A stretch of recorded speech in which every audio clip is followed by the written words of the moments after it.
내용 시작 전. 이 이야기를 시청하시는 모든 분들은 어느 지역에서 오셨는지 댓글로 남겨주시면 감사하겠습니다. 채널이 더욱 성장하고 더 흥미로운 이야기를 전해드릴 수 있도록 좋아요와 구독을 잊지 마세요.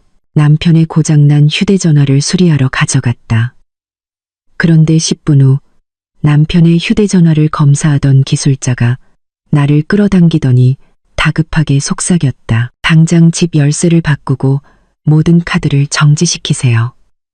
나는 남편 휴대전화의 내용을 보고 충격에 빠졌다. 알고 보니 그는 그날 아침은 평범했다. 내가 남편 준호와 함께 보낸 수백 번의 아침과 다름없었다. 막 내린 커피향이 부엌에서 피어올랐고 준호가 샤워를 마치고 나온 비누 향과 섞였. 그는 내 남편, 내 인생의 기둥이라고 생각했던 남자였다. 우리는 모든 것을 밑바닥부터 함께 쌓아 올렸다. 작은 집, 안정된 직업, 그리고 흔들리지 않을 것이라고 믿었던 사랑. 준호는 식탁에 앉기 전에 이마에 입을 맞췄다. 그의 미소는 우리가 처음 만났을 때처럼 여전히 따뜻했다. 우리는 주말 계획, 보고 싶은 영화 등 아침의 정적을 채우는 가벼운 이야기들을 나눴다. 모든 것이 완벽해 보였다.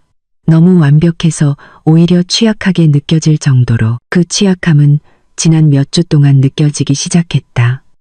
처음에는 사소한 일이었. 보통은 휴대전화를 아무렇게나 테이블 위에 두던 준호가 이제는 항상 화면을 아래로 향하게 놓았다.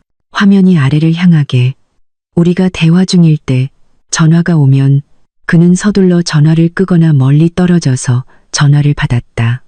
일 때문이야. 그는 짧게 말했다. 나는 믿으려고 노력했다. 준호는 워커홀릭이 맞았지만 그러한 행동의 빈도가 높아졌다. 그는 종종 늦은 밤까지 서재에 자신을 가두었. 예전에는 항상 함께 잠들었었는데 한 번은 새벽 2시에 잠에서 깨어 발코니에서 그가 긴장한 목소리로 전화하는 것을 발견한 적이 있었다. 내가 그를 보고 있다는 것을 알아차리자 그는 서둘러 전화를 끊고 말했. 다른 시간대에 있는 까다로운 고객이었어. 나는 그 의심을 떨쳐냈다. 나는 편집증적인 질투심 많은 아내가 되고 싶지 않았다. 나는 그를 사랑했다. 나는 그를 믿었다. 하지만 오늘 아침 무언가가 깨졌다. 그리고 그것은 단지 그의 휴대전화만은 아니었다. 우리는 2층 발코니에 서 있었다. 나는 거리식 화분에 물을 주고 있었고 준호는 난간에 기대어 손에 든 휴대전화에 열중하고 있었. 나는 저녁 식사 계획에 대해 뭔가 물었지만 그는 대답하지 않았다. 그는 화면에 보이는 것에 너무 몰두해 있는 듯했다. 나는 장난스럽게 엿보려고 다가갔다. 뭐야, 그렇게 심각하게 누구랑 채팅하는 거야? 그의 반응은 예상 밖이었다. 그는 깜짝 놀라 펄쩍 뛰었고 거의 소리를 지를 뻔했다. 그는 마치 내가 불을 만지려는 것처럼 나에게서 손을 획 잡아챘다.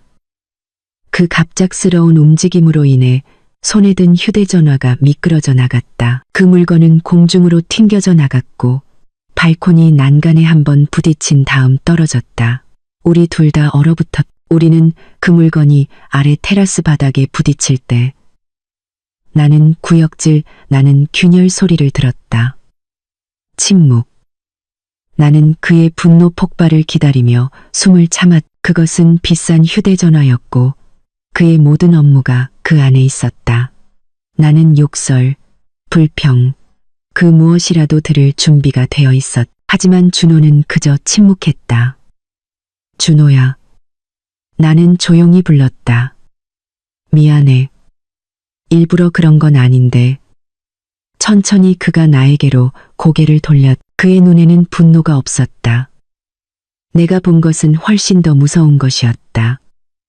안도감. 그는 몇 주 동안 참아왔던 것처럼 긴 한숨을 내쉬었다. 괜찮아. 그는 조용히 말했다. 그의 목소리는 이상하게 들렸다. 이미 망가졌어. 우리는 테라스로 내려갔다. 휴대전화는 산산조각이나 있었다. 화면은 거미줄처럼 깨져 있었고 프레임은 휘어져 있었다. 수리할 가망이 없었. 나는 쪼그리고 앉아 그것을 주우려고 했다. 하지만 준호가 나를 막았다. 괜찮아, 지은아. 그냥 둬. 나중에 새거 싸면 돼. 하지만 내 데이터, 내 일들. 내가 다그쳤다. 수리점에 가져가 보자. 최소한 데이터라도 살려야지. 그럴 필요 없어. 그가 빠르게 잘랐다. 너무 빨랐. 이미 전부 클라우드에 백업했어. 잊어버려. 새 휴대전화로 바꿀 때라고 생각하자. 그는 박살난 휴대전화를 주워 부엌으로 가져가더니 망설임 없이 싱크대 아래 쓰레기통에 버렸다. 그는 마치 음식물 쓰레기를 버리는 것처럼 행동했다. 그것은 그의 업무의 필수적인 도구가 아니었다. 그는 안도한 듯 보였다. 너무나도 안도한 듯. 그날 아침 남은 시간 동안 준호는 평소보다 더 가벼운 태도를 보였다. 그는 샤워를 하면서 콧노래를 불렀다.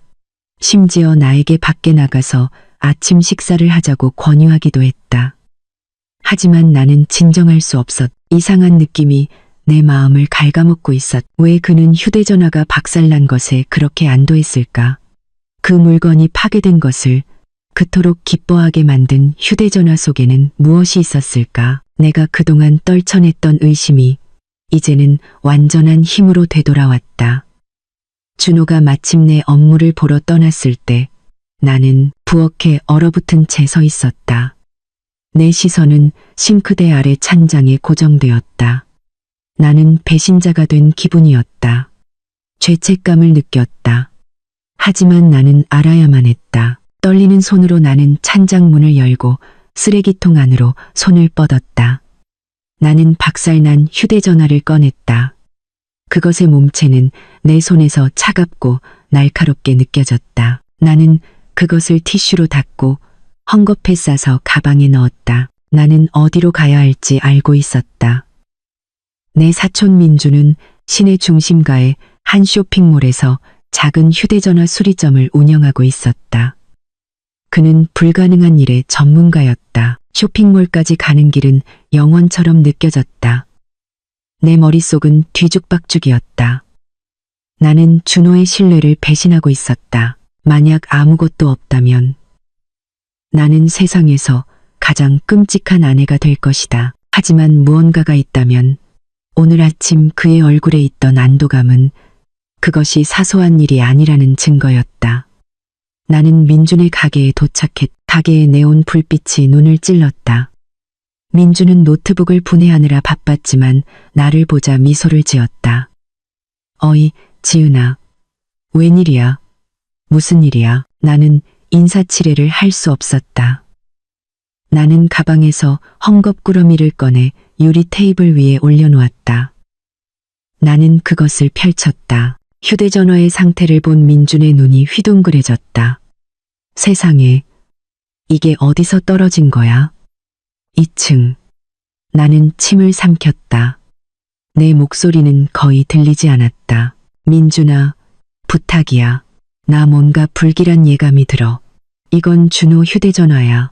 여기서 뭐라도 데이터를 살려낼 수 있을까? 민준은 나를 바라보고 휴대전화를 바라보았다. 그의 미소는 사라지고 심각한 표정으로 대체되었다. 그는 내 눈 속에 공포를 보았다. 심각해, 지은아. 그는 솔직하게 말했다. 하지만 시도해 볼게. 그는 휴대전화를 들고 뒷방에 있는 작업실로 가져갔다. 문이 닫혔다. 나는 차가운 대기실에 홀로 남겨진 채 내가 두려워하는 대답을 기다렸다. 10분. 민준에게 필요했던 시간은 그것뿐이었다. 나에게는 그 10분이 10시간처럼 느껴졌다. 나는 가만히 앉아 있을 수 없었다. 나는 민준의 가게 앞에서 서성거렸다. 화려한 휴대전화 케이스들을 구경하는 척했다. 하지만 내 마음은 멀리 있었다. 심장이 너무 세게 뛰어서 다른 사람들이 들을까봐 두려웠다. 그가 무엇을 발견할까? 나는 최악의 시나리오, 불륜을 상상했다. 나는 그것을 위해 마음의 준비를 하고 있었다. 나는 다른 여자와의 달콤한 문자 메시지, 있어서는 안 될 사진들을 상상했다. 물론 고통스럽겠지만 그것은 내가 이해할 수 있는 고통이었다. 그것은 흔한 배신이었다. 나는 스스로에게 말했다. 만약 그 문제라면 나는 그것에 맞설 것이다. 나는 화를 낼 것이고 울겠지만 우리는 그것을 이겨낼 수 있을 것이다. 아니면 헤어지거나 적어도 그것은 분명했다. 다른 손님이 가게에 들어오거나 나갈 때마다 나는 깜짝 놀랐다. 나는 준호에게 전화를 걸어 그의 목소리를 듣고 모든 것이 정상임을 스스로에게 확신시키려고 했다. 하지만 나는 참았다. 내가 뭐라고 말할 건가? 내가 버린 내 고장난 휴대전화를 분해하러 쇼핑몰에 왔어라고? 나는 전화가 울리기도 전에 취소했다.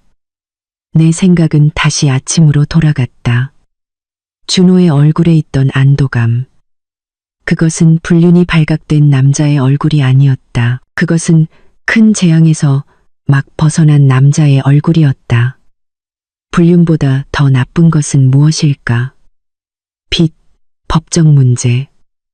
나는 어느 쪽이 더 낫거나 나쁜지 알 수 없었다. 내가 건너편 에스컬레이터를 멍하니 바라보고 있을 때 민준의 작업실 문이 열렸다. 나는 그가 나오는 소리를 듣지 못했지만 갑자기 그가 내 옆에 서 있었다. 나는 고개를 돌려 나쁜 소식을 들을 준비를 했다. 하지만 민준의 표정이 내 모든 생각을 멈추게 했다. 그는 나를 위해 슬퍼하거나 화를 내는 것처럼 보이지 않았다. 그는 종이처럼 새하얗게 질려 있었다. 그의 눈은 커져 있었고 그 안에는 순수한 공포가 있었다. 그는 아무 말도 하지 않았다. 그는 단지 내 팔을 움켜잡았다. 그의 움켜쥐음은 너무 강해서 아팠다. 따라와. 그가 씩씩거렸다. 그는 나를 계산대로 데려가지 않았다. 그는 나를 거칠게 끌고 가게 밖으로 붐비는 쇼핑몰 복도를 따라 걸었다. 사람들이 우리를 쳐다보았지만 민주는 신경 쓰지 않았다. 그는 나를 비상구 근처의 한적한 구석, CCTV 카메라가 닿지 않는 곳으로 끌고 갔다. 그는 나를 벽으로 밀어붙였다. 그의 두 손이 내 어깨를 잡았다. 그의 눈은 내 눈을 강렬하게 응시했다. 민준아, 무슨 일이야? 내가 물었다. 내 목소리는 떨렸다. 나 무서워. 내 말 들어. 지은아. 그는 속삭였다. 그의 목소리는 다급하고 공포에 차 있었다. 그는 왼쪽과 오른쪽을 흘끗 보며 아무도 듣지 않는지 확인했다. 내 말을 잘 들어. 아무것도 묻지 마. 그냥 내가 시키는 대로 해. 나는 그저 고개를 끄덕일 수밖에 없었다. 그의 두려움이 나에게 전염되었다. 모든 ATM 카드를 정지시키고 당장 집 열쇠를 받고. 지금 바로 그 말들은 이해가 되지 않았다. ATM 카드, 열쇠를 바꾸라니. 나는 혼란스러워 고개를 저었다. 무슨 말이야? 열쇠를. 왜? 돈 문제야? 준호가 도박빚이 있어. 나는 여전히 논리적인 설명을 찾으려고 노력했다. 빚 문제가 아니야. 민준이 말했다. 그의 목소리가 갈라졌다. 지은아, 이건 훨씬 더 나빠. 네가 상상할 수 있는 모든 것보다 훨씬 더 나빠. 왜, 민준아? 내가 다그쳤다. 눈물이 고이기 시작했다. 네가 뭘 봤는데? 말해줘. 민준은 대답하는 대신 주머니를 뒤졌다. 그는 준호의 휴대전화를 꺼냈다. 놀랍게도 화면은 온통 금이 갔음에도 불구하고 켜져 있었다. 그는 내 손보다 더 심하게 떨리는 손으로 휴대전화에서 무언가를 열었다. 그는 아무 말도 하지 않았다. 그는 휴대전화 화면을 돌려 나에게 보여주었다. 나는 아래를 내려다보았다. 내 눈은 금이 간 화면에 초점을 맞추려고 했다. 처음에는 혼란스러웠다. 그것은 채팅 앱도 다정한 사진 갤러리도 아니었다. 그것은 파일 폴더였다. 그리고 그 폴더 안에서 나는 내 사진들을 보았다. 여행 사진도 결혼 사진도 아니었다. 나는 내 신분증 사진, 내 가족관계 증명서 사진, 내 통장 첫 페이지 사진, 내 여권 사진을 보았고 그 아래에는 내가 채 제목을 읽지 못한 문서 파일이 있었다. 민준아, 이건. 나는 왜 그가 이 모든 것을 가지고 있는지 여전히 이해하지 못하고 말을 시작했다. 계속 봐. 민준이 속삭였다. 그는 화면을 넘겼고 그때 나는 그것을 보았다. 또 다른 문서, 내 피가 얼어붙는 것 같았다. 목구멍에서 숨이 막혔. 내 주변의 모든 쇼핑몰 소음이 사라졌다. 내가 본 것은 오직 화면 속의 단어들 뿐이었다. 그것은 편지의 초안이었다. 내 이름이 깔끔하게 인쇄된 위임장으로 준호에게 우리 집을 팔 수 있는 완전한 권한을 부여하는 내용이었다. 그리고 그 아래에는 이미지 파일이 있었다. 그것은 내 서명 샘플이었다. 완벽하게 원본과 똑같았다. 오 마이 갓, 내가 속삭였다. 나는 내 다리를 느낄 수 없었다. 더 있어, 민준이 말했다. 그의 얼굴이 굳어졌다. 그는 다시 넘겨서 준호가 가지고 있다는 사실조차 몰랐던 보안 메신저 앱을 열었다. 거기에는 S라고만 이름 붙은 연락처와의 대화가 있었. 휴대전화가 민준의 가게 YFI에 연결되었을 때 방금 몇 분 전에 마지막 메시지가 도착했다. 나는 그 메시지를 읽었고 내 주변의 세상이 무너졌다. S로부터 온 메시지는 다음과 같았다. 좋아. 휴대전화는 박살났고 계획대로야. 오늘 밤 최종 단계로 진행해. 우리가 모든 것을 비울 때 그녀가 깊이 잠들어 있도록 확실히 해. 나는 금이간 화면을 응시했지만 글자들이 흐릿했다. 내 귀가 윙윙거렸고 깊이 잠들어라는 문장이 내 머릿속에서 맴돌며 쇼핑몰의 다른 소리들을 집어삼켰다. 내 다리에 힘이 풀렸다. 민준이 나를 붙잡지 않았다면 나는 넘어졌을 것이다. 나는 차가운 비상구 벽에 기대었고 그 차가움이 내 뼈까지 스며들었다. 하지만 얼어붙는 듯한 내 피만큼 차갑지는 않았다. 안 돼. 내 입에서 나온 첫 단어였. 말도 안 돼. 이건 잘못됐어. 이건 분명히 함정이야. 누군가 준호를 함정에 빠뜨린 거야. 나는 민준을 바라보았다. 내 눈으로 그에게 동의해 달라고 간청했다. 너 준호 알잖아, 민준아. 그는 착해. 그가 이럴 리 없어. 그는 나를 사랑해. 창백했던 민준의 얼굴이 이제 굳어졌다. 그는 흔들리지 않았다. 지은아, 나도 이게 틀렸기를 바라. 그의 목소리는 조용했지만 단호했다. 하지만 나는 이걸 봤어. 내가 비상전원을 연결하기 위해 휴대전화를 분해했을 때 나는 하드웨어를 봤어. 심카드 슬롯이 있어서는 안 될 곳에 숨겨진 두 번째 SD카드가 있었어. 그는 그것을 일부러 숨겼어. 그는 나를 깨우려 하듯 내 어깨를 부드럽게 흔들었. 들어봐. 이건 단지 그 채팅만이 아니야. 내 신분증과 서명이 들어있던 그 폴더는 숨겨진 SD카드 안에 있었어. 이건 다른 사람이 그를 함정에 빠뜨리려고 보낸 것이 아니야. 이건 그가 모은 거야. 그는 그 폴더를 만들었어, 지은아. 나는 고개를 저었다. 눈물이 흐르기 시작했다. 하지만 집을 판다니. 모든 것을 비운다니. 그건 우리의 공동 자금이야. 왜 그런지는 모르겠어. 민준이 좌절하며 말했다. 하지만 지금 그 이유를 찾을 시간이 없어. 그 채팅은 오늘 밤 최종 단계라고 말했어. 너 위험해, 지은아. 아주 큰 위험에 처해 있어. 깊이 잠들어. 나는 그 단어들을 반복했. 끔찍한 이미지들이 내 머릿속을 스쳐 지나갔다. 오늘 아침 미소 짓던 준호. 나에게 커피를 권하던 준호. 오늘 밤 특별한 저녁 식사를 만들겠다고 말했던 준호. 오마이갓, 그가 나를 독살하려는 건가? 구토감이 나를 강하게 덮쳤다. 나는 입을 틀어막고 기침을 했다. 민주는 내가 끝날 때까지 내 머리를 잡아주었다. 그 공포는 너무 거대하고 너무 현실적이어서 모든 것을 바꿔놓았. 몇 시간 전까지만 해도 확고했던 준호에 대한 내 사랑은 이제 산산조각 났고 역겨운 공포로 대체되었다. 매일 밤 내 옆에서 잠들었던 남자. 우리 엄마가 돌아가셨을 때 내 손을 잡아주었던 남자. 그 남자가 나를 죽일 계획을 세우고 있었다. 내가 어떻게 해야 해? 내 목소리가 갈라졌. 민주는 심호흡을 하고 지휘권을 잡았다. 그는 다시 논리적인 기술자로 돌아왔다. 첫째, 증거. 나는 이 휴대전화의 모든 내용, 숨겨진 SD카드를 포함해서 외장 하드드라이브에 복제하고 있어. 몇 분 더 걸릴 거야. 이게 내주된 증거가 될 거야. 그는 내 눈을 똑바로 쳐다보았다. 둘째, 내 돈. 내 휴대전화를 꺼내. 당장 은행에 전화해. 네가 가진 모든 은행, 지갑을 도난당했다고 말해. 모든 신용카드를 정지시켜. 내 모든 예금 계좌에 대한 접근을 정지시켜. 모든 것을, 공동계좌는 신경 쓰지 마. 네 명의 계좌부터 먼저 확보해. 나는 뻣뻣하게 고개를 끄덕였. 가방에 손을 뻗을 때 내 손이 심하게 떨렸다. 셋째, 민준이 계속했다.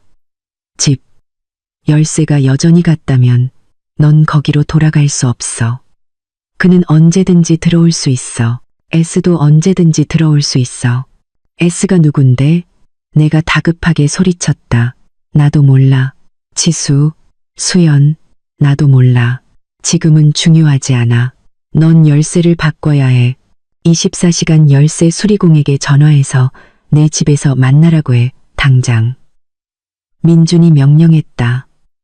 하지만 준호는 이 휴대전화가 박살났다고 생각하고 있어. 그는 자기 계획이 안전하다고 생각하고 있어. 민준이 잘났다. 그는 평소처럼 행동할 거야.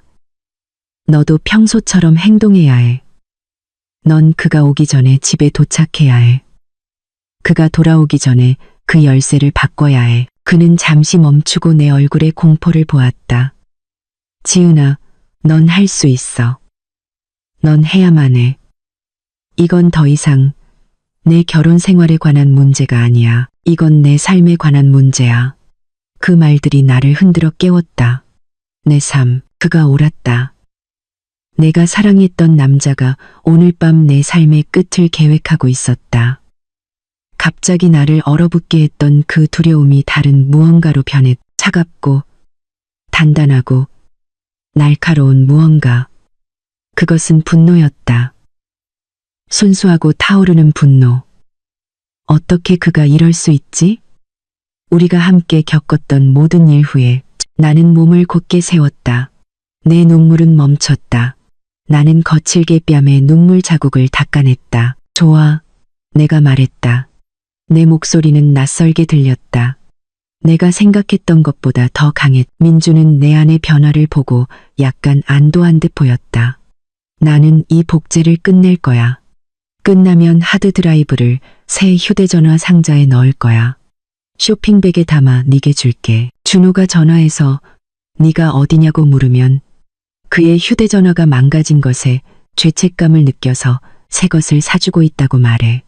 그것은 영리한 계획이었다. 그것은 내가 쇼핑몰에 있을 이유와 새 물건을 집에 가져갈 이유를 주었다.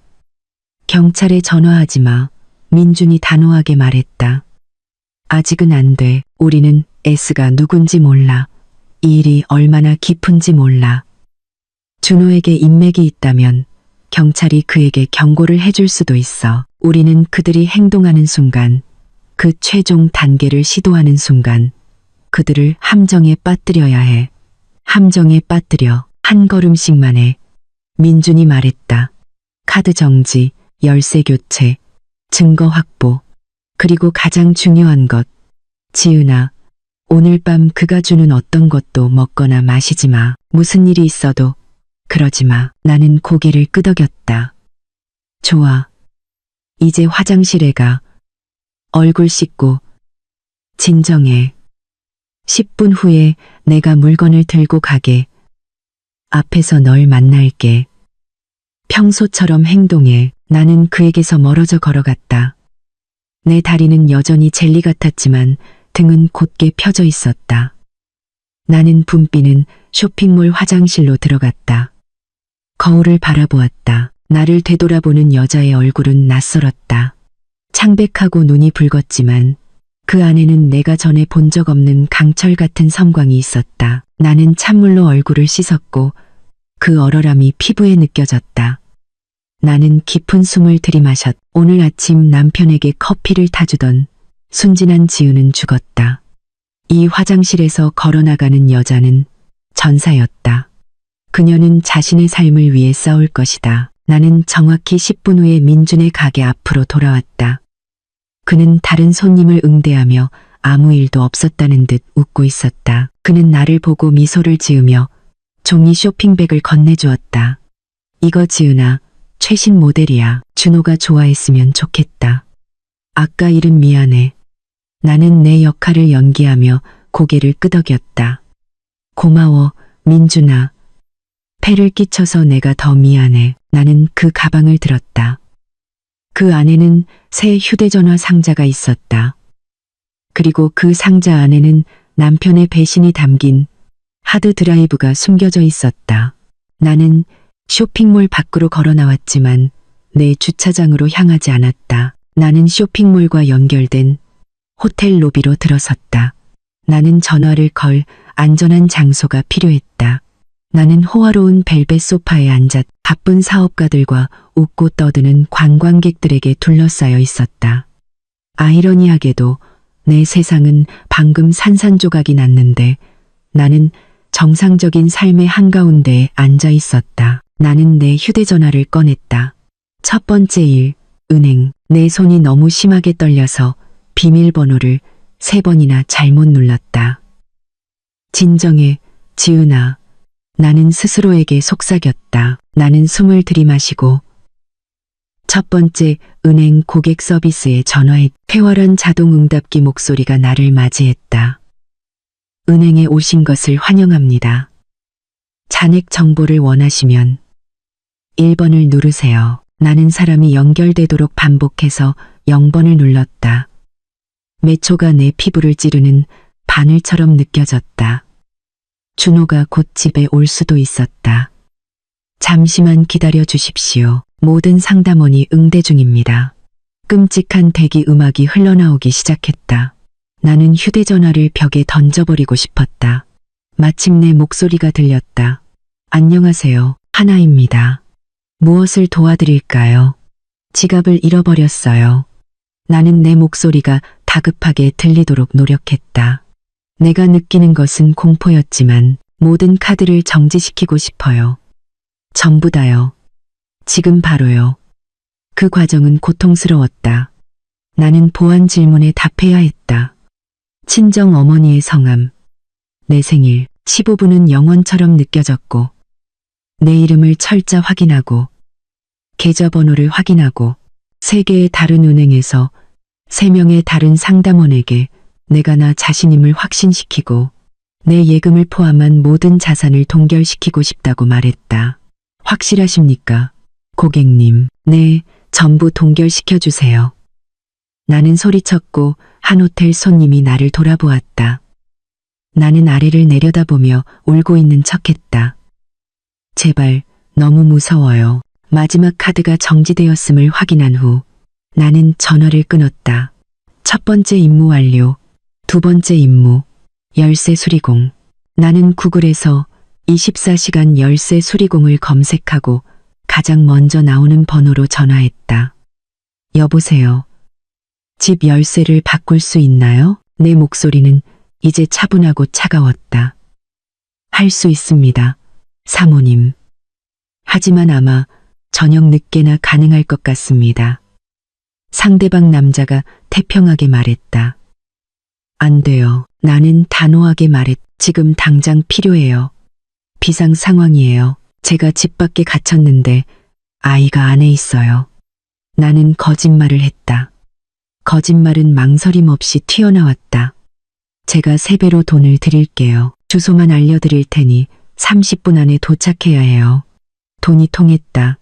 그 남자는 즉시 동의했다. 나는 그에게 내 주소를 알려주었고 그는 즉시 출발하겠다고 약속했다. 나는 마침내 주차장으로 걸어갔다. 하드드라이브가 담긴 쇼핑백은 내 손에서 너무 무겁게 느껴졌다. 나는 그것을 조수석에 놓고 바라보았다. 그 물건은 나의 유일한 구원자였다. 나는 차에 시동을 걸었다. 집까지는 20분밖에 걸리지 않아야 했다. 그날은 대륙을 횡단하는 것처럼 느껴졌다. 내가 길에서 본 모든 은색, 차가 내 심장을 목구멍으로 튀어오르게 만들었다. 저것이 준호인가? 그가 이미 집에 도착했을까? 그가 집에 도착해서 내가 열쇠를 바꾸는 것을 본다면 그가 어떻게 할까? 민준의 계획은 훌륭했지만 위험으로 가득 차 있었다. 내 생각은 폭주했다. 나는 준호와의 모든 기억을 되감았다. 제주도 여행, 내가 아팠을 때 그가 죽을 가져다 주던 방식, 그가 웃던 방식, 이 모든 것이 가짜였을까? 그가 이 모든 시간 동안 나를 바라보며 이 모든 것을 계획하고 있었을까? 나는 몇 달 전 우리가 세상가 대출 서류에 서명했을 때를 기억했다. 그가 모든 서류를 처리했다. 내가 할게. 자기야, 너는 여기에 서명만 하면 돼. 그는 말했다. 나는 서명했다. 나는 심지어 읽지도 않았다. 나는 그를 믿었다. 내가 얼마나 어리석었는지. 나는 세연을 떠올렸다. 내 가장 친한 친구. 세연이 나에게 준호를 소개해 준 걸까? 내 결혼식 들러리였던 세연. 지난주에 나와 점심을 먹으며 내가 준호 같은 남편을 둔 것이 얼마나 행운인지 불평했던 세연. 만약 그게 세연이라면 이것은 단순한 배신이 아니다. 이것은 훨씬 더 어두운 무언가다. 나는 우리 집이 있는 거리로 접어들었다. 불안감으로 속이 울렁거렸다. 나는 우리 집 대문 앞에 흰색 승합차가 주차되어 있는 것을 보았다. 열쇠 수리공이었다.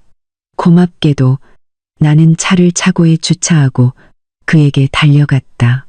빨리요, 기사님. 부탁드려요. 내가 다그쳤다. 그 남자는 내 얼굴에 공포를 보았고 내가 3배로 돈을 주겠다는 약속을 기억했을 것이다. 그는 빠르게 작업했. 오래된 잠금 실린더를 갈아내는 드릴 소리가 세상에서 가장 아름다운 음악처럼 들렸다. 나는 테라스에 서서 그를 지켜보는 척했지만 내 눈은 사실 거리를 훑고 있었다. 매 초마다 나는 준호의 은색 차가 나타나기를 기다렸다. 이 집 보안 시스템이 좋네요. 사모님. 열쇠 수리공이 잡담을 하려고 했다. 나는 그저 고개를 끄덕였다. 그가 새 잠금 실린더를 설치하고 있을 때 내 휴대전화가 진동했다. 화면에 준호가 떴다. 내 심장이 멈췄다. 나는 화면을 바라보며 마비되었다. 그가 나에게 전화했다. 그가 어떻게 알았지? 휴대전화는 계속 진동했다. 사모님? 열쇠 수리공이 물었다. 나는 깜짝 놀랐다. 나는 전화를 받아야 했다. 나는 평소처럼 행동해야 했다. 나는 숨을 들이마시고 초록색 아이콘을 눌렀다. 여보세요, 자기야. 내 목소리는 평소보다 약간 높았다. 어이, 지은아, 어디야? 준호의 목소리는 정상적이었고 따뜻했으며 사랑이 넘쳤다. 그것은 나를 구토하게 만들고 싶었다. 나 방금 쇼핑몰에서 나왔어. 나는 아무렇지 않은 척 말하려고 노력했다. 좀 드라마가 있었지. 무슨 드라마? 그가 물었다. 오늘 아침 내 휴대전화 일 때문에 너무 미안했어. 그래서 사과하는 의미로 새 것을 사줬지. 상대편에서 잠시 침묵이 흘렀다. 그러더니 그가 웃었다. 진심에서 우러나온 웃음이었다. 자기야, 그럴 필요 없었어. 괜찮다고 말했잖아. 알아. 하지만 계속 마음에 걸렸어. 내가 말했다. 그래, 이제 어디야? 거의 집에 다 왔어? 열쇠 수리공이 새 열쇠를 시험하고 있었다. 찰칵, 찰칵. 응, 내가 서둘러 말했다. 그 소리를 덮으려고 노력하면서 나도 길에 있어. 아마 10분 후에 도착할 거야. 너는 어디야? 나도 이제 막 퇴근하려고 해. 그가 말했다. 잘 됐다. 같이 도착할 수 있겠네. 오늘 밤 특별한 저녁 식사를 해줄게. 특별한 저녁 식사. 깊이 잠들어. 기대돼. 내 목소리가 거의 막혔다. 집에서 봐, 자기야. 나는 전화를 끊었다. 내 손은 차가운 땀으로 젖어 있었다. 다 됐습니다. 사모님. 열쇠 수리공이 말했다. 그는 반짝이는 새 열쇠 한 세트를 건네주었다. 이건 새 열쇠입니다. 옛날 열쇠는 더 이상 사용할 수 없습니다. 나는 그에게 그가 요구한 것보다 훨씬 더 많은 현금을 주었다. 고맙습니다. 정말 고맙습니다. 그는 자신의 승합차에 올라 시동을 걸었. 나는 문 앞에 얼어붙은 채 서서 손에 새 열쇠를 쥐고 있었다. 이 집은 안전했다. 적어도 지금은 열쇠 수리공의 승합차가 길 모퉁이를 돌아 시야에서 사라지자 똑같은 모퉁이에서 은색 세단이 나타났다. 준호였다. 그가 돌아왔다. 준호의 차가 내 차 바로 뒤에 멈췄다. 그는 미소를 지으며 차에서 내렸다. 내가 수천 번 보았던 그 미소. 하지만 오늘 밤 그 미소는 끔찍한 가면처럼 보였다. 나는 어색하게 미소를 지었다. 내 손은 새 열쇠를 너무 세게 움켜쥐고 있어서 금속이 내 손바닥을 파고들었. 얼굴이 창백해. 자기야. 그가 나에게 걸어오며 말했다. 그는 내 머리카락을 정리했다. 그의 손길에 내 피부에 소름이 돋았. 쇼핑몰에서의 드라마가 널 지치게 했나 보네. 응, 내가 짧게 대답했다. 머리가 좀 아파. 그는 주머니를 뒤져 그의 오래된 열쇠를 꺼냈다. 나는 숨을 참았다. 이제 그 순간이었다. 그가 열쇠를 열쇠 구멍에 넣었다. 찰칵. 열쇠가 돌아가지 않았다. 그는 인상을 찌푸렸다. 그는 더 세게 다시 시도했다. 찰칵. 금속이 부딪히는 소리. 열쇠가 완전히 들어가지 않았다. 이상하네. 그가 중얼거렸다. 그는 나를 바라보았다. 열쇠가 걸렸어. 내 심장이 가슴에서 쿵쾅거렸. 이것은 첫 번째 거짓말이었다. 나는 제대로 해야 했다. 아, 나는 어색한 웃음을 지었다. 그거 말인데 미안해, 준호야. 말하는 걸 깜빡했어. 나는 손에 든 새 열쇠를 들어 올렸다.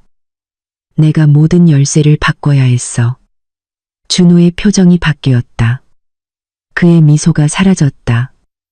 그의 눈이 가늘어졌. 그것은 찰나의 순간이었지만 나는 그것을 보았다. 분노. 차갑고 빠른 분노. 열쇠를 바꿨다고? 왜? 나는 민준이 제안했던 것처럼 정확하게 당황한 것처럼 보여야 했다. 지갑. 내가 말했다. 내 목소리를 일부러 떨리게 만들었다. 쇼핑몰에서 지갑을 도난당한 것 같아.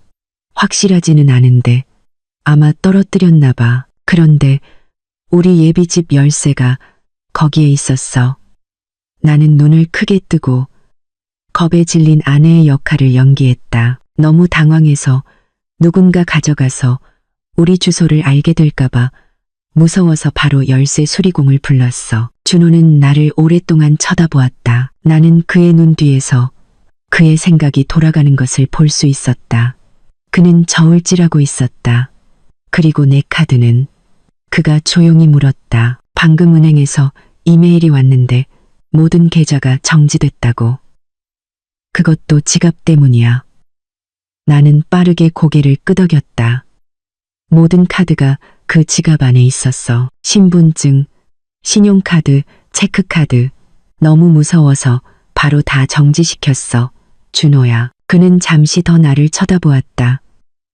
그러더니 천천히 그 가면이 다시 씌워졌다. 그의 얼굴이 부드러워졌다. 그는 한숨을 쉬고 나를 껴안았다. 오 세상에, 자기야, 얼마나 무서웠을까. 왜 나한테 전화하지 않았어? 그의 포옹은 감옥 같았다. 나는 그를 밀어내고 싶은 충동을 억눌러야 했. 너무 빨리 일어났어. 나는 그의 어깨에 속삭였. 모든 게 끝나고 나서야 너한테 전화했어. 괜찮아, 그가 말했다. 포옹을 풀며 그는 내 손에서 새 열쇠를 가져갔다. 잘했어, 현명해. 그는 문을 열었다. 이제 들어가자. 너 진정해야 해. 내가 너를 위해 맛있는 저녁 식사를 준비해 줄게. 내 집 자체가 이제 적의 영토처럼 느껴졌다. 모든 구석이 낯설었다. 나는 새 휴대전화 상자가 든 쇼핑백을 거실 테이블 위에 놓았다. 이거 너 주려고. 내가 말했다. 준호는 그것을 흘끗 보았다. 정말로 새 것을 사줬네. 그는 미소를 지었지만 그 미소는 눈까지 닿지 않았다. 괜히 수고했어. 그냥 미안해서 그랬어. 나는 부엌으로 걸어가며 말했다. 그가 나를 따라왔다. 그가 냉장고에서 재료를 꺼내기 시작했을 때 나는 내가 도와줄게라고 제안했다. 비싼 스테이크 고기, 아스파라거스, 버섯이 있었다.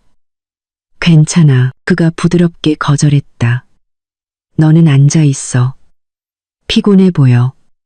내가 다 준비할게. 오늘 아침의 작은 다툼에 대한 내 사과라고 생각해. 그는 나를 식탁에 앉게 했고 거기서 나는 그를 볼 수 있었다. 그는 부엌에서 효율적으로 움직였다. 야채를 써는 칼소리 하나하나에 나는 움찔했다. 그는 너무나도 평범해 보였다. 지친 아내를 위해 요리하는 자상한 남편. 하지만 나는 진실을 알고 있었다. 나는 나를 죽일 계획을 세우는 남자를 감시하고 있었다. 진짜 경주는 여기서부터 시작되었다. 나는 그에게서 눈을 떼면 안 되었. 정말 내가 안 도와줘도 돼? 나는 다시 물으며 일어나려고 했다. 앉아, 지은아. 그의 목소리는 조금 더 단호했지만 여전히 미소를 짓고 있었다. 그냥 오늘 밤을 즐겨. 우리 특별한 와인도 한 병 딸 거야. 그는 와인렉을 가리켰다. 우리가 특별한 기념일을 위해 보관해 두었던 비싼 레드 와인 한 병. 나는 매처럼 그를 지켜보았다. 나는 그의 손을 주목했. 그가 아래 서랍에서 무언가를 꺼내기 위해 몸을 숙일 때마다 내 심장이 멈췄다. 그가 지금 독을 꺼내고 있는 건가? 그가 냉장고를 열기 위해 나에게 등을 돌릴 때마다 나는 숨을 참았다. 그는 스테이크를 완벽하게 구웠다. 마늘과 버터의 향이 공기를 가득 채웠다. 평소라면 나를 배고프게 했을 그 향이 이제는 나를 메스껍게 만들었다. 그는 2접시의 음식을 매우 아름답게 담았다. 마치 고급 레스토랑처럼. 그는 접시 하나를 내 앞에 놓았다. 음식은 맛있어 보였고 아마도 치명적일 수도 있었다. 따뜻할 때 먹어. 그가 말했다. 그는 내 맞은편에 앉았다. 나는 포크와 나이프를 들었다. 내 손은 떨렸다. 나는 작은 고기 조각을 잘랐다. 나는 연기해야 했. 잠깐. 그가 갑자기 일어났다. 와인을 잊었네. 그는 와인렉으로 걸어가 나에게 등을 돌렸다. 여기. 그는 능숙하게 코르크 마개를 땄다. 코르크가 뽑히는 소리가 이 긴장된 침묵 속에서 귀가 먹먹할 정도로 크게 들렸다.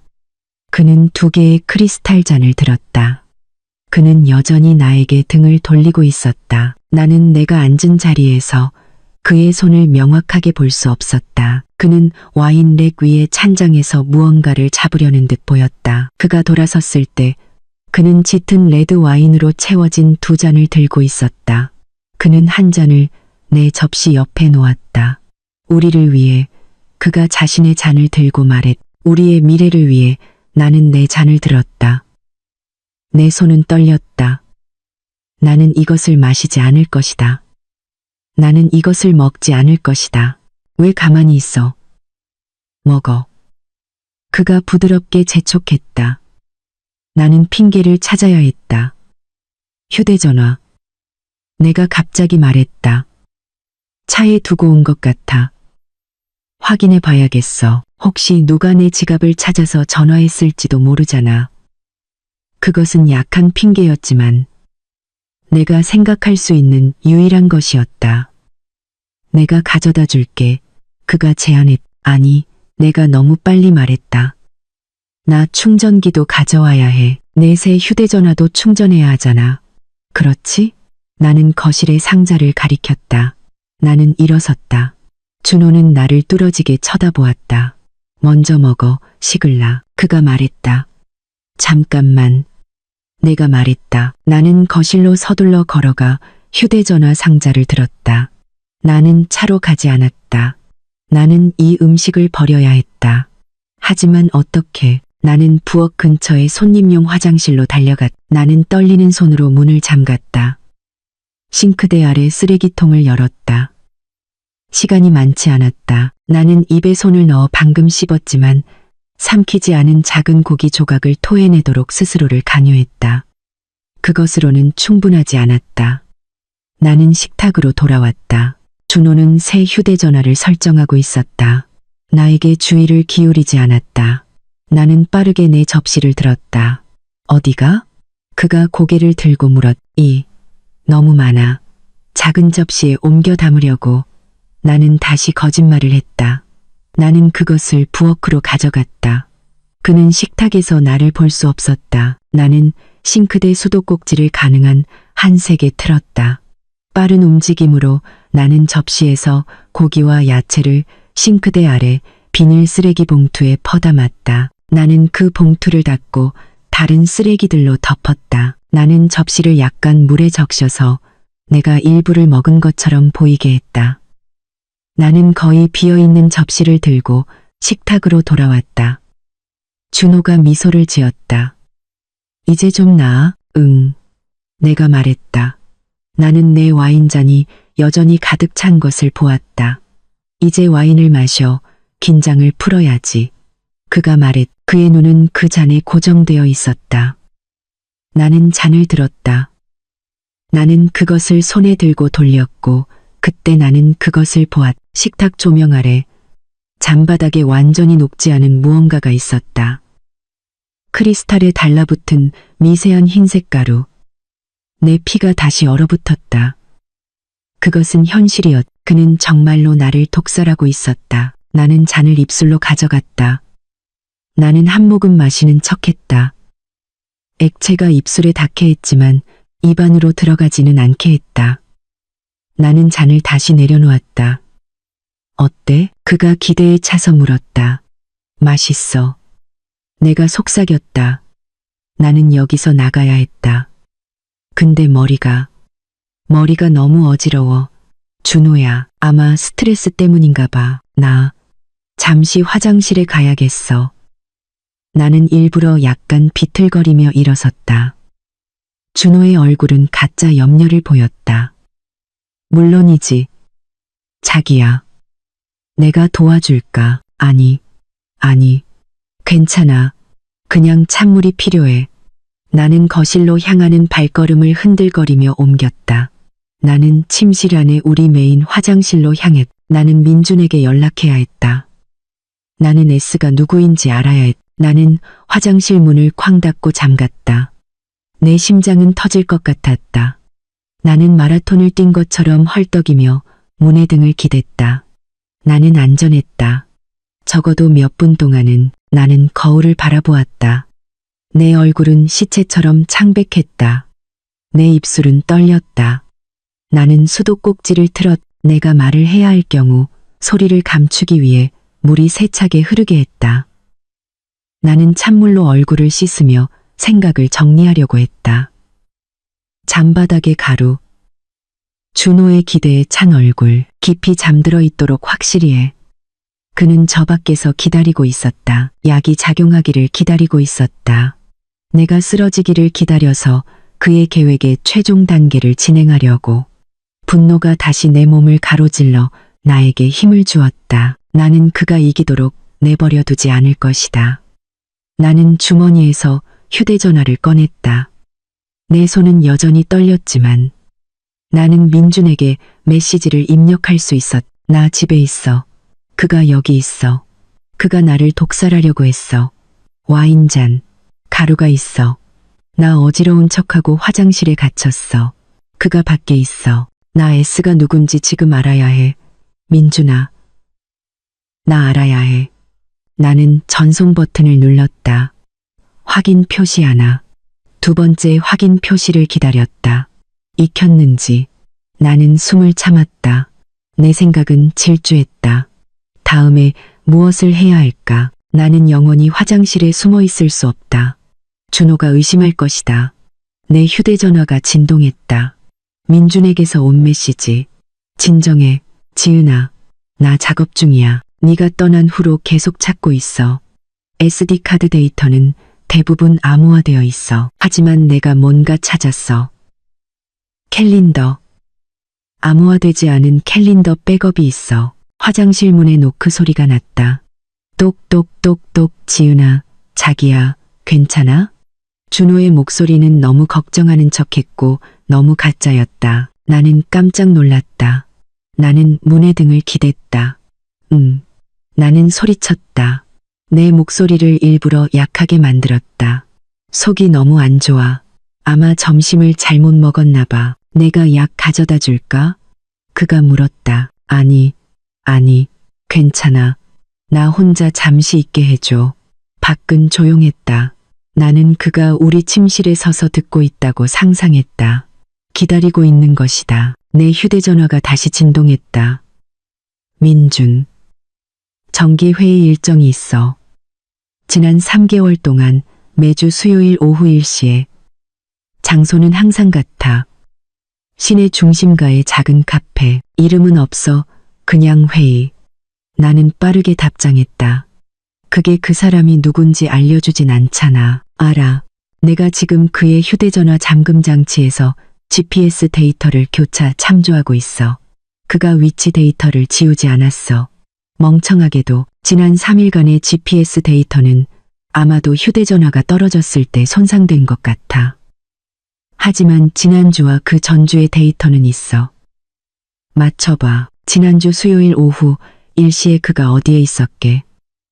그 카페. 그리고 그 후에 그는 어디로 갔게? 나는 기다렸다. 내 심장이 두근거렸다. 그는 청담동의 한 고급 아파트 건물로 갔어. 그는 거기서 이 시간 동안 있었어. 나는 지금 그 시간에 자주 방문한 아파트 유닛의 소유자를 추적 중이야. 시간이 좀 걸릴 거야. 다시 문을 두드리는 소리. 이번에는 더 세게. 더 참을성 없이. 지은아, 너 안에 들어간 지 벌써 30분이야. 문 열어. 걱정돼. 그의 목소리는 더 이상 부드럽지 않았다. 그 안에는 명령조가 있었다. 그는 당황하기 시작했다. 그의 계획이 일정대로 진행되지 않고 있었다. 나 설사해. 나는 말했. 내 자신이 역겨웠지만 선택의 여지가 없었다. 들어오지 마. 부끄러워. 그냥 가. 다 되면 나갈게. 문 밖에서 낮은 욕설이 들렸다. 알았어. 거실에서 기다릴게. 너무 늦지 마. 나는 그의 발소리가 멀어지는 것을 들었다. 그는 나에게 조금 더 시간을 주었다. 내 휴대전화가 격렬하게 진동했다. 민준. 주인 추적할 필요 없어. 내가 다른 걸 찾았어. 다른 메시징 앱의 백업 폴더. 우리가 아까 본 거 말고. 이 앱은 그의 소셜미디어와 연결된 것 같아. 그가 사진 몇 장을 저장했어. 스크린샷 사진. 지은아, 사진 지금 보낼게. 마음의 준비를 해. 내 심장이 멎었다. 나는 내가 무엇을 보게 될지 알고 있었다. S라는 이름이 나타났을 때부터 나는 그것을 느꼈다. 내 화면에 이미지가 나타났다. 그것은 소셜미디어 게시물의 스크린샷이었다. 야경을 배경으로 테이블 위에 놓인 두 잔의 샴페인 사진. 장소는 태그되어 있었다. 청담동의 고급 아파트. 하지만 나를 얼어붙게 만든 것은 그것이 아니었다. 그것은 사진 설명이었다. 설명은 다음과 같았다. 드디어 우리의 자유를 향한 한 걸음 더 가까이.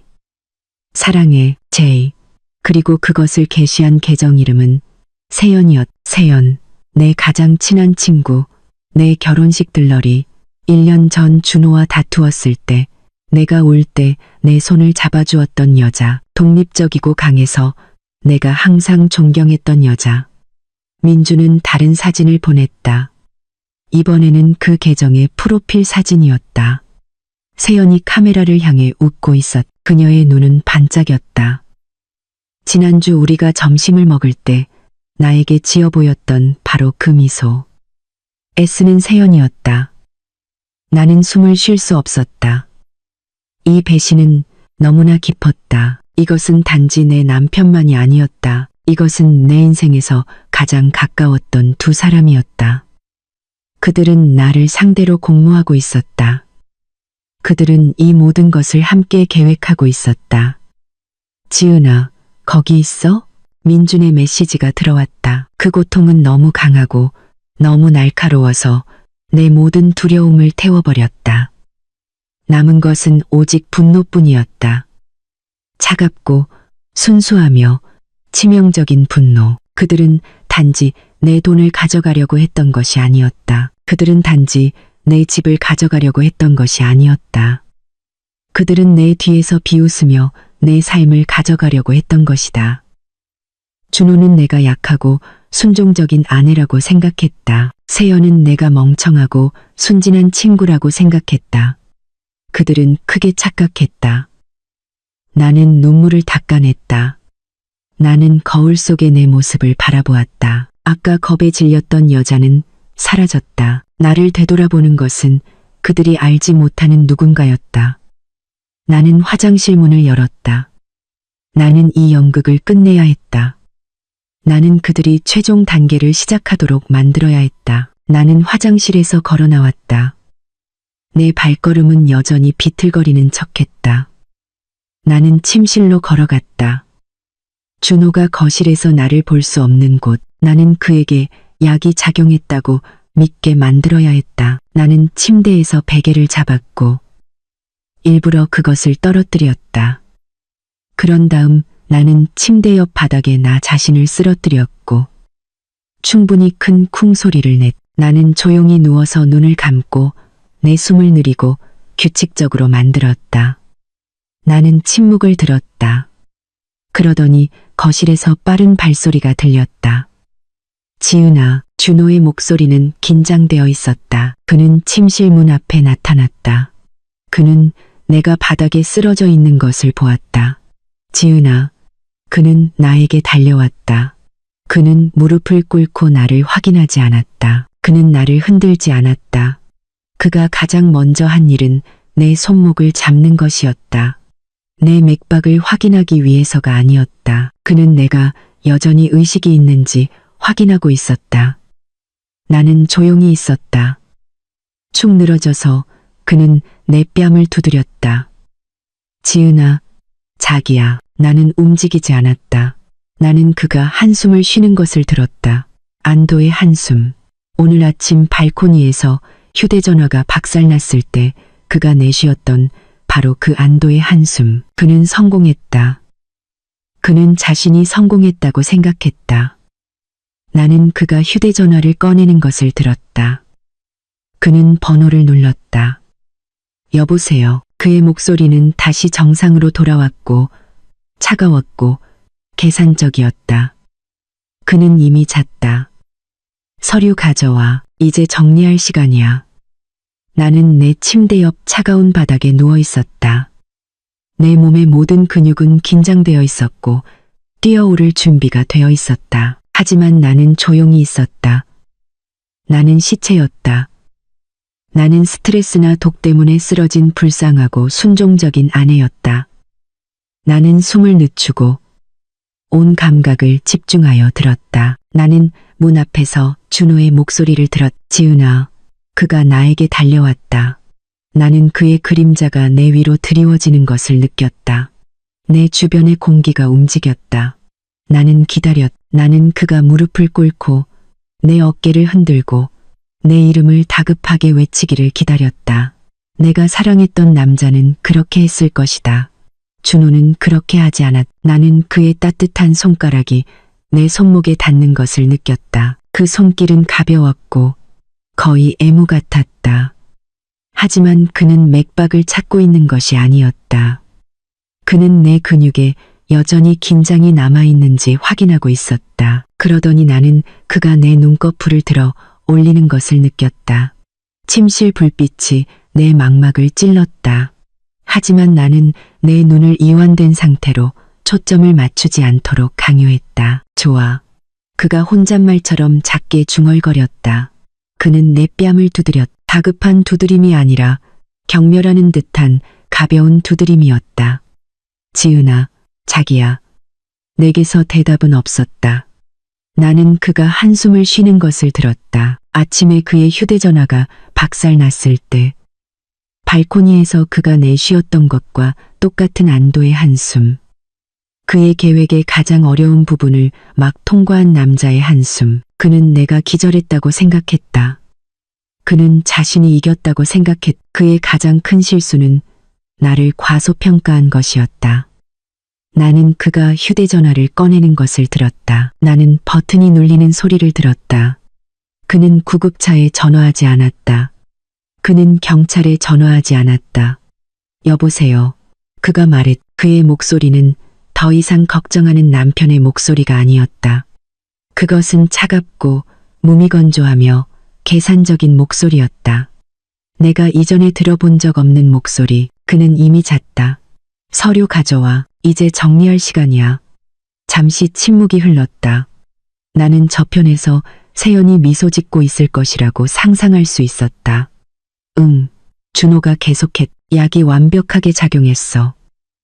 아니, 그녀는 아무것도 의심하지 않아. 그는 낮게 웃었다.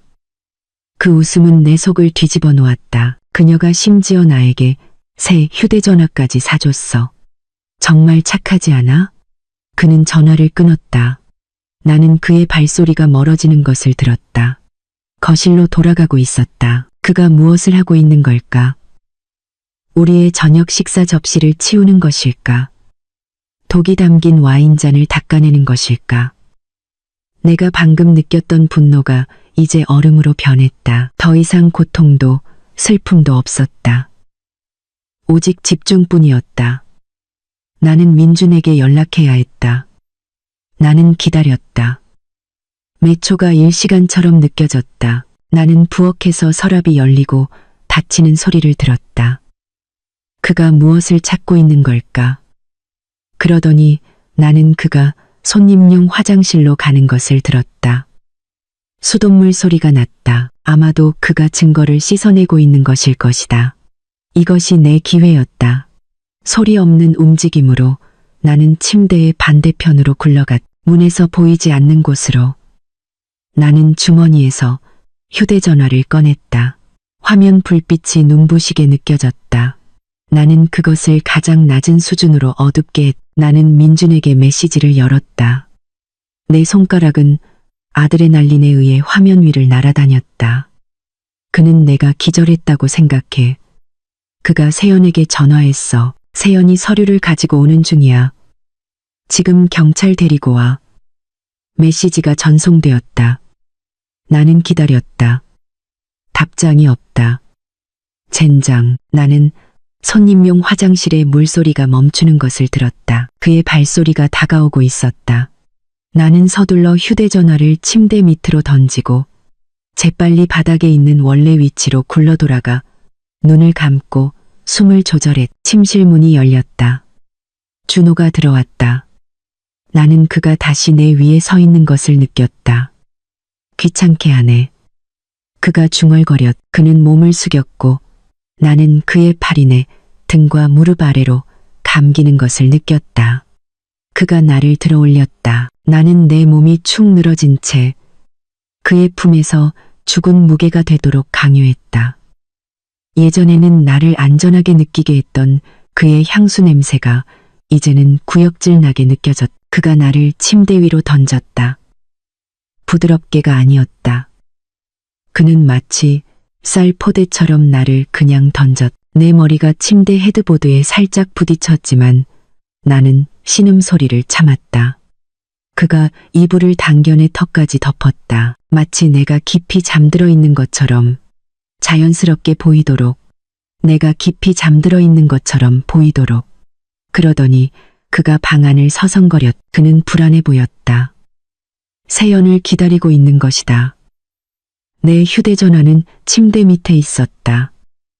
나는 그것을 가져와야 했다.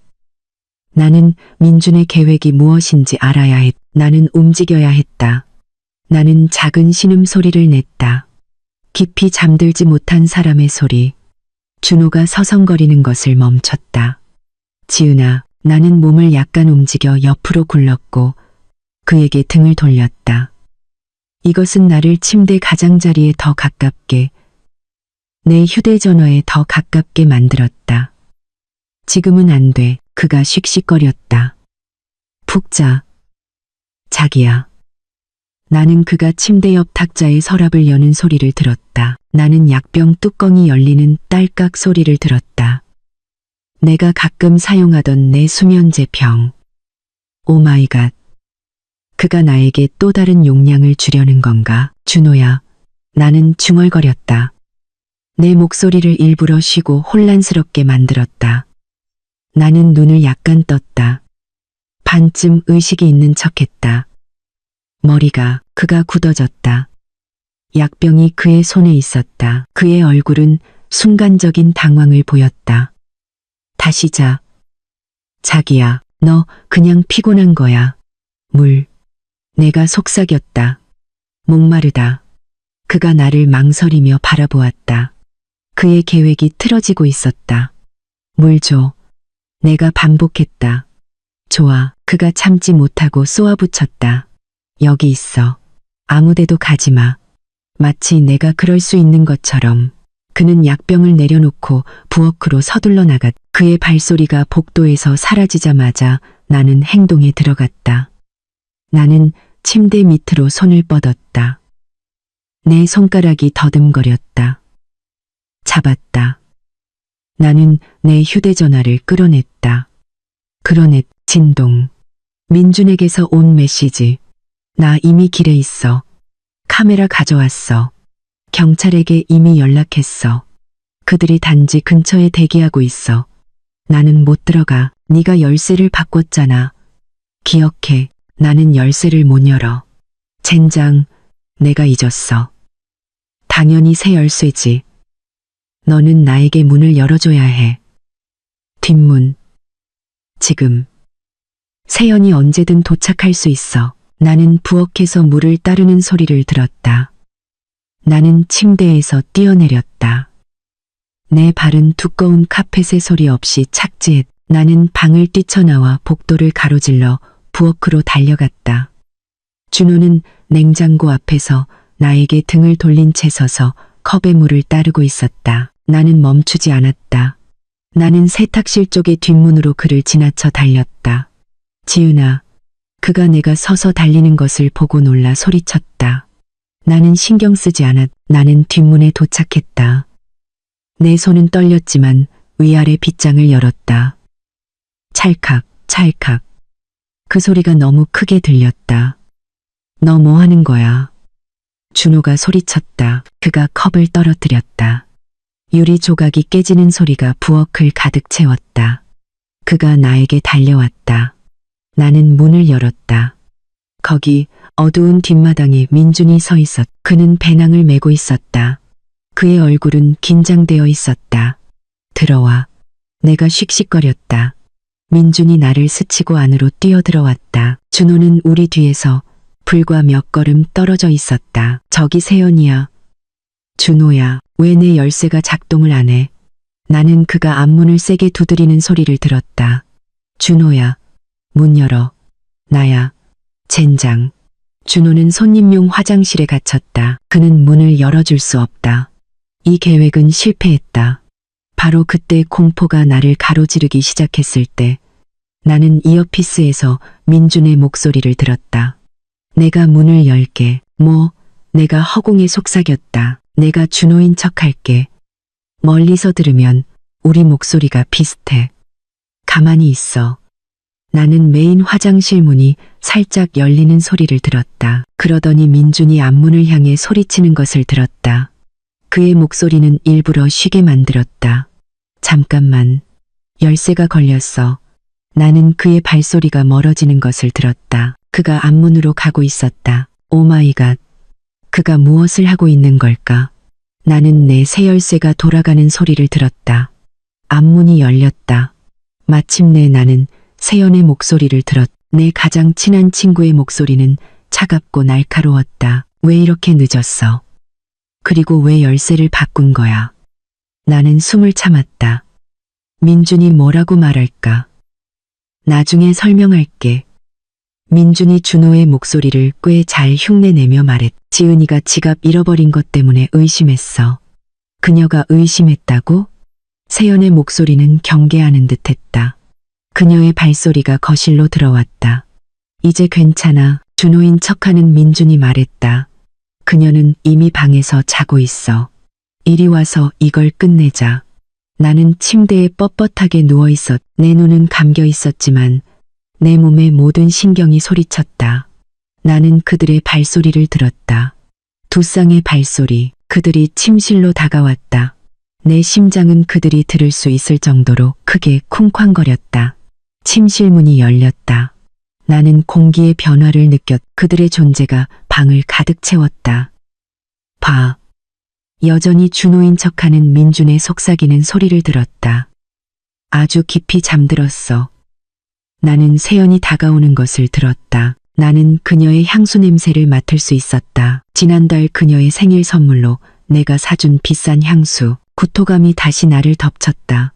나는 그녀의 차가운 손가락이 내 뺨에 닿는 것을 느꼈다.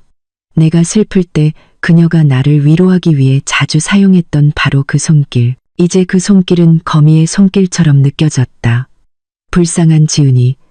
그녀의 목소리는 연민으로 위장한 만족감으로 가득 차 있었다. 그녀는 너무 잘 믿어. 그녀는 네가 정말 그녀를 사랑한다고 생각했어. 사랑이 고지서를 지불하지는 않아. 세연아. 민준이 흔한 문구를 반복하며 세연을 유도하려고 했다. 이 계획은 네가 처음부터 짰잖아. 세연아. 세연의 낮은 웃음소리가 들렸다. 내가 너한테 왔잖아. 도박빚 때문에 개처럼 구걸하며 울었잖아. 네가 자유로워지기 위해서라면 뭐든지 하겠다고 했지. 나는 숨을 참았다. 도박빚. 나는 단지 길을 보여줬을 뿐이야. 세연이 계속했다. 그녀는 침대 주위를 걸어 다녔다. 나는 그녀가 가방을 여는 소리를 들었다. 지퍼 소리. 그리고 너 나한테 빚졌어. 준호야. 기억해. 내가 모든 것을 준비했어. 내가 이 집의 구매자를 찾았어. 내가 그 가짜 서류들을 만들었어. 알아. 준호인 척하는 민준이 말했다. 그의 목소리는 짜증이 났. 이제 서류는? 이걸 끝내자. 진정해. 세연이 말했다. 먼저 그녀의 서명이 완벽한지 확인하자. 그녀는 침대 옆 탁자에 단단한 무언가를 내려놓았다. 내가 우리가 만든 서명 도장을 가져왔어. 만약을 위해 은행이 의심할 경우를 대비해서 마지막 위임장에 그녀의 엄지손가락을 찍기만 하면 돼. 그녀가 내 손을 잡았. 내 축 늘어진 손. 그녀가 그것을 들어 올렸. 나는 그녀가 그렇게 하도록 내버려 두었다. 손이 차갑네. 세연이 중얼거렸다. 약효 때문이야. 민준이 빠르게 말했. 세연은 내 엄지손가락을 잉크패드에 누른 다음 종이 위에 눌렀다. 나는 그 압력을 느꼈다. 그녀는 방금 나를 공식적으로 내 집을 포기하게 만들었다. 좋아. 세연이 말했다. 이제 중요한 부분이야.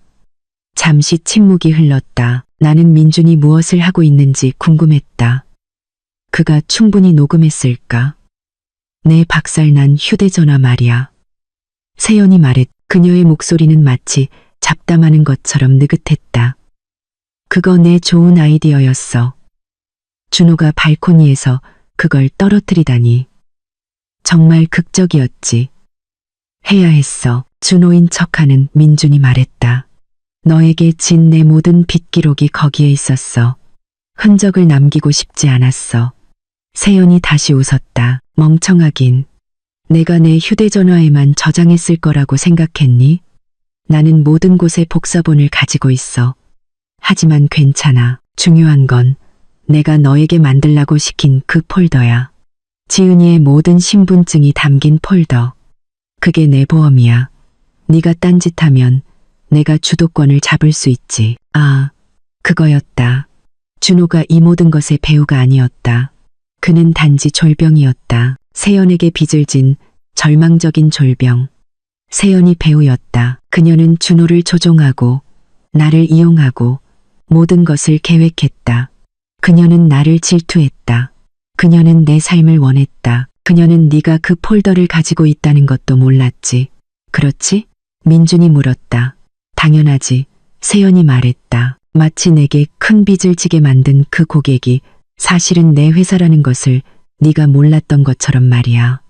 나는 처음부터 널 소유하고 있었어. 준호야. 그 고백은 너무나 완벽하고 너무나 끔찍했다. 민주는 필요한 모든 것을 얻었음에 틀림없다. 이제 세연이 말했다. 그녀의 목소리가 더 심각해졌다. 최종 단계 시간이야. 나는 그녀가 깨어날 위험을 감수하고 싶지 않아. 우리는 이걸 자살로 보이게 만들 거야. 자살? 민준의 목소리가 긴장되었다. 과다 복용보다 훨씬 깔끔해. 남편의 파산과 불륜 증거를 발견한 상심한 아내. 내가 내 노트북에 우리의 가짜 다정한 사진 몇 장을 준비해뒀어. 그리고 그녀는 모든 것을 끝내기로 결정했지. 그녀는 부엌에서 가스를 켜고 영원히 잠들었어. 오 마이 갓. 그 계획은 내가 상상했던 것보다 더 사악했다. 너는, 세연이 말했다. 마침 외출 중이었던 상심한 남편처럼 보일 거야. 비극이 일어났을 때 말이야. 우리는 함께 슬퍼할 거야. 그리고 일주일 후에 우리는 모든 것을 현금화하고 이 나라를 떠날 거야. 그녀가 침실 문으로 걸어갔. 빨리. 준호야. 노트북 가져와. 감나가는 보석 아무거나 가져와. 나는 부엌에서 가스를 처리할게. 이것이 그녀의 계획된 살인 고백이었다. 나는 세연의 발소리가 부엌으로 멀어지는 것을 들었다. 그러더니 나는 이어피스에서 민준의 목소리를 들었다. 충분해. 경찰, 지금 들어간다. 준비해. 그가 말을 마치자마자 나는 세연의 발소리가 돌아오는 것을 들었다. 그녀는 뛰고 있었다. 준호야. 그녀가 다급하게 소리쳤다. 밖에 경찰차가 있어. 그들이 집 앞에 있어. 그들이 어떻게 알았지? 나도 몰라. 민준이 소리쳤다. 세연이 침실로 달려 돌아왔다. 그녀는 침대에 누워있는 나를 보았다. 그녀의 눈은 광란적이었다. 틀림없이 그녀야. 그녀가 우리를 함정에 빠뜨렸어. 그녀는 이제 더 이상 연기하지 않는 민준을 보았다. 그리고 너 준호 아니지? 세연이 분노에 차서 소리쳤다. 그녀는 문으로 도망가지 않았다. 그녀는 나에게 달려왔다. 내가 망하면 그녀도 망해야 해. 그녀가 침대에 뛰어올랐다. 그녀의 손이 내 목을 향해 뻗어왔다. 하지만 나는 준비가 되어 있었다. 그녀가 덮칠 때 나는 침대에서 굴러 떨어졌다. 나는 바닥에 착지했. 세연은 균형을 잃고 침대 헤드보드에 부딪혔다. 동시에 앞문이 부서졌다. 나무가 부서지는 소리. 경찰이다. 움직이지 마. 민준이 방 밖으로 달려나갔다. 그녀는 방에 있어. 그녀가 피해자를 공격하고 있어.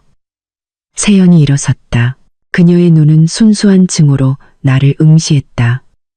이 샹년. 그녀는 나에게 다시 덤벼들었다. 하지만 나는 이미 서 있었다. 나는 침대 옆에 탁상 스탠드를 잡았다. 무거운 세라믹 램프. 나는 그것을 있는 힘껏 휘둘렀다. 램프는 세연의 어깨에 부딪혔다. 그녀는 고통으로 비명을 질렀다. 2명의 제복을 입은 경찰관이 방으로 들어왔다. 총을 겨누고 손들어 바닥에 엎드려. 세연은 얼어붙었다. 경찰 뒤에서 민준이 서서 그녀를 가리켰다. 저 여자예요. 세연. 그녀가 배우예요. 동시에 나는 손님용 화장실에서 또 다른 큰 소리와 쿵 소리를 들었다. 쾅. 경찰이야. 문 열어. 그것은 준호였다. 그는 게임이 끝났다는 것을 알았다. 방금 들어온 다른 2 경찰관이 그 소리를 향해 달려갔다. 여기 1명 더 있습니다. 그들은 손님용 화장실 문을 부쉈다. 얇은 나무 문이 즉시 산산조각 났다. 준호가 비틀거리며 나왔다. 그의 눈은 공포로 광란적이었다. 그는 경찰을 보고 그에게 겨눠진 총을 보았다. 그는 손을 높이 들었다. 세연과 달리 준호는 즉시 무너졌다. 그는 싸우지 않았다. 그는 복도에 무릎을 꿇고 울음을 터뜨렸다. 나 아니야. 그가 흐느꼈다. 그의 얼굴은 손에 파묻혔다. 제발, 나 아니야. 그녀가 나를 강요했어. 세연이 전부 그녀야. 그녀가 빚으로 나를 함정에 빠뜨렸어. 나는 원하지 않았어. 그에게 수갑 채워. 한 경찰관이 명령했다. 민준이 메인 화장실에서 나왔. 그의 얼굴은 창백했지만 안도했다. 그는 외장 하드 드라이브와 자신의 휴대전화를 지휘관으로 보이는 경찰관에게 건네주었다. 경감님, 민준이 말했다. 그의 목소리는 단호했다.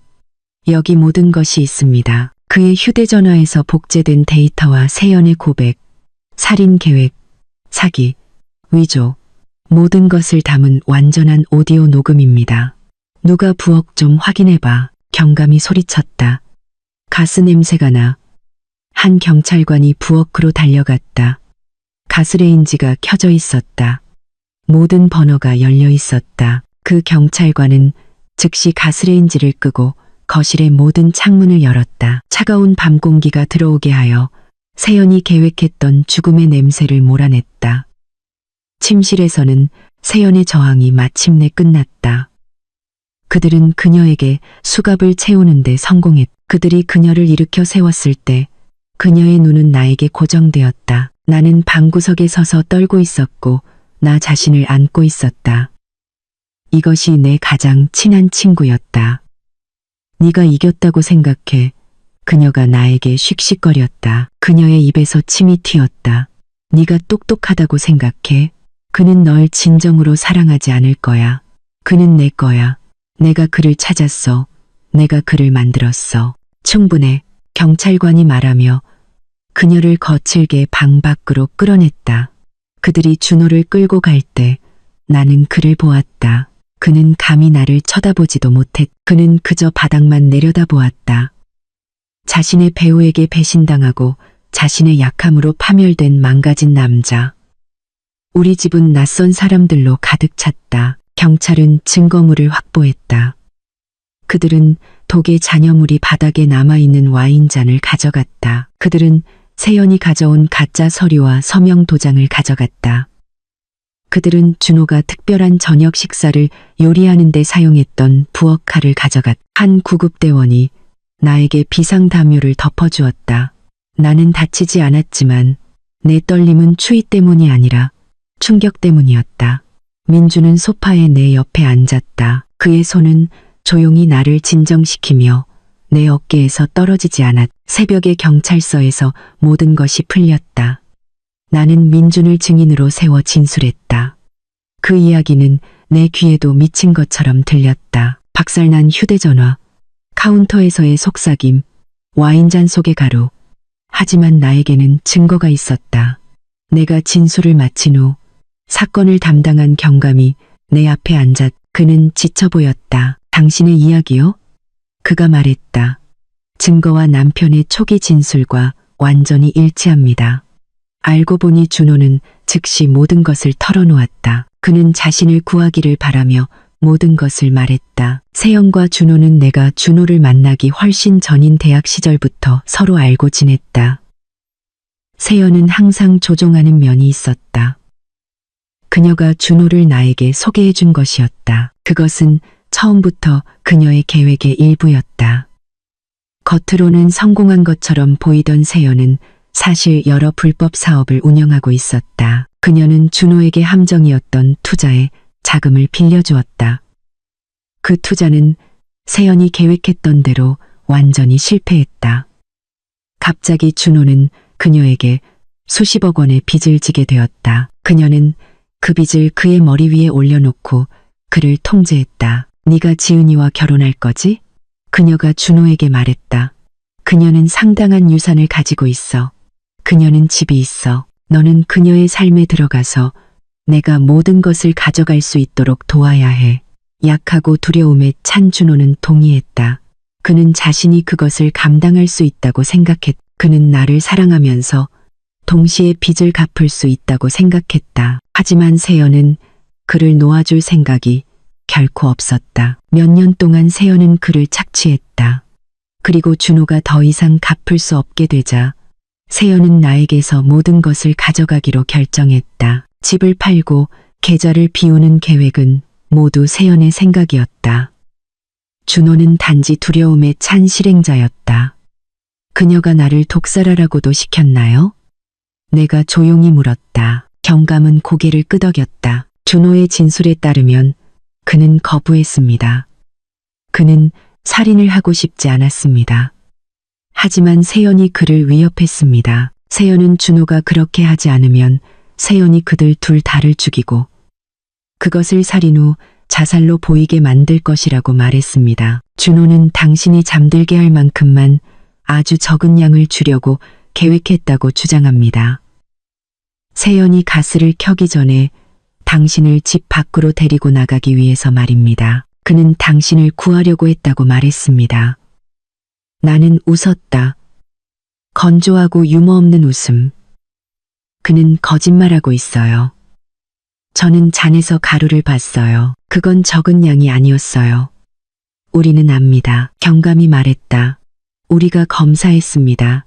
그것은 치사량이었습니다. 그는 세연의 조종의 희생자일 수도 있지만 그는 여전히 당신의 살인 미수에 적극적으로 참여했습니다.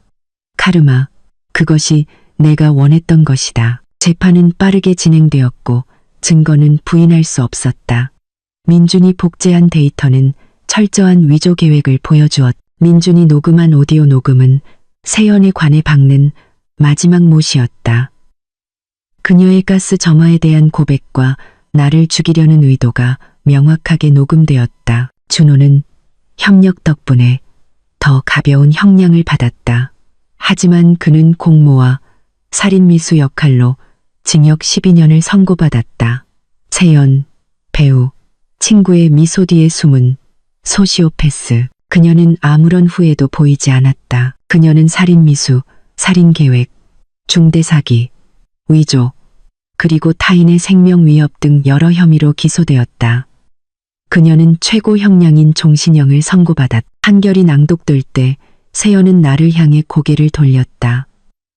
그녀는 피고인석에 앉아 있었다. 그녀는 화나 보이지 않았다. 그녀는 그저 공허해 보였다. 하지만 우리의 눈이 마주쳤을 때 그녀는 미소를 지었다. 나는 졌을지 몰라도 내 인생을 영원히 망쳤어라고 말하는 듯한 작고 끔찍한 미소. 그녀는 틀렸다. 그녀는 나를 망가뜨리지 않았다. 그녀는 단지 내가 쌓아 올린 환상을 망가뜨렸을 뿐이었다. 몇 달 후, 아침 햇살이 거실의 새 창문을 통해 비추었다. 미세한 먼지들이 공기 중에서 춤을 추었다. 집은 신선한 페인트와 레몬 나무 향이 났다. 나는 거의 모든 오래된 가구를 팔았다. 세연이 앉았던 소파, 준호가 나에게 독을 대접했던 식탁, 내가 기절한 척했던 침대, 모든 것이 사라졌다. 나는 집을 팔지 않았다. 나는 나쁜 기억 때문에 내 자리에서 쫓겨나는 것을 거부했다. 이것은 내 집이다. 나는 그것을 되찾았다. 나는 내세부엌 테이블에 앉아 있었다. 튼튼한 원목 테이블. 커피 한 잔을 들고 내 앞 노트북 화면에서 민준의 얼굴이 미소를 짓고 있었다. 그래서 그의 목소리가 스피커를 통해 약간 갈라지며 말했다. 페인트는 말랐고 더 이상 가스 냄새는 안 나. 나는 웃었다. 편안하고 진심 어린 웃음이었다. 이렇게 웃은 지 오래되었다. 전혀. 승리의 냄새와 약간의 테레비뉴 냄새만 나. 우리는 함께 웃었다. 우리의 관계는 변했다. 그는 더 이상 단순한 사촌이 아니었다. 그는 나의 다치였고 나의 형제였다. 그는 다른 누구도 믿지 않으려 했을 때 나의 직감을 믿어준 사람이었다. 혼자 거기서 괜찮은 거야. 지은아? 그가 물었. 그의 미소는 진심 어린 걱정으로 희미해졌다. 나 혼자가 아니야. 나는 주위를 둘러보며 말했다. 집은 평화로웠다. 무서운 고요함이 아니라 단단한 평화였다. 법적 절차는 끝났다. 그들이 훔치려 했던 내 모든 자산이 돌아왔다. 나는 심지어 준호가 몰래 했던 상가 판매를 취소하는 데 성공했다. 준호에 대한 미스터리는 법정에서 완전히 풀렸다. 그는 자신보다 더 강하고 더 사악한 여자에게 사로잡힌 약한 남자였다. 그의 약함이 그를 괴물로 만들었다. 나는 더 이상 그를 미워하지 않는다. 나는 단지 연민을 느낄 뿐이며 그가 감옥에 있다는 사실에 기쁘다. 세연이 항소했대. 내가 커피를 홀짝이며 느긋하게 말했다. 그리고 그녀의 항소는 기각됐지. 민준이 미소를 지으며 답했다. 나 그 뉴스 읽었어. 당연히 기각됐지. 내가 말했다. 그녀는 단단히 갇혔어. 그래야지. 우리는 잠시 침묵했다. 그래서 이제 내 계획은 뭐야? 민준이 물었다. 나는 미소를 지었다. 나는 그 상가를 사용해서 나만의 무언가를 열까 생각 중이야. 아마 작은 갤러리나 북카페. 조용한 무언가. 그거 너한테 완벽하게 들린다, 지은아. 그의 목소리는 부드러웠다. 네가 너무 자랑스러워. 너 없이는 못했을 거야, 민준아. 넌 할 수 있었어. 그냥 약간의 기술적 도움이 필요했을 뿐이지. 그가 농담했다. 우리는 전화를 끊었. 나는 노트북을 닫았다. 나는 일어서서 복도를 따라 걸었다. 나는 문이 이미 수리된 손님용 화장실을 지나쳤다. 이제 마음을 진정시키는 파란색으로 칠해진 내 침실을 지나쳤다. 모든 것이 새로웠고 모든 것이 깨끗했다. 나는 앞문 앞에서 멈췄다. 그 문도 새로웠다. 견고한 티크나무 문에 이중 잠금 보안 시스템이 있었다. 나는 문 근처의 작은 그릇에서 내 열쇠를 꺼냈다. 열쇠고리에는 예전처럼 3개나 4개가 아니라 단 하나의 열쇠만 있었다. 세연이 가지고 있던, 준호가 사용했던 오래된 열쇠들은 모두 녹여졌다. 이것은 나의 새 열쇠였다. 나는 밖으로 나가 테라스로 걸어 나갔고 얼굴에 아침 햇살의 따뜻함을 느꼈다. 나는 신선한 공기를 들이마셨다. 나는 몸을 돌려 열쇠를 열쇠 구멍에 넣었다. 나는 그것을 돌렸다. 찰칵. 완벽하게 잠기는 금속의 만족스러운 소리. 예전에는 낯선 사람들을 막기 위해 문을 잠갔다. 이제 나는 내가 힘들게 얻은 평화를 안에서 보호하기 위해 문을 잠갔다. 나는 미소를 지었다. 온전한 미소. 나는 안전했다. 나는 자유였다. 나는 더 이상 바닥에 쓰러져 있는 희생자가 아니었다. 나는 이 집의 주인이었다. 나는 내 삶의 주인이었다.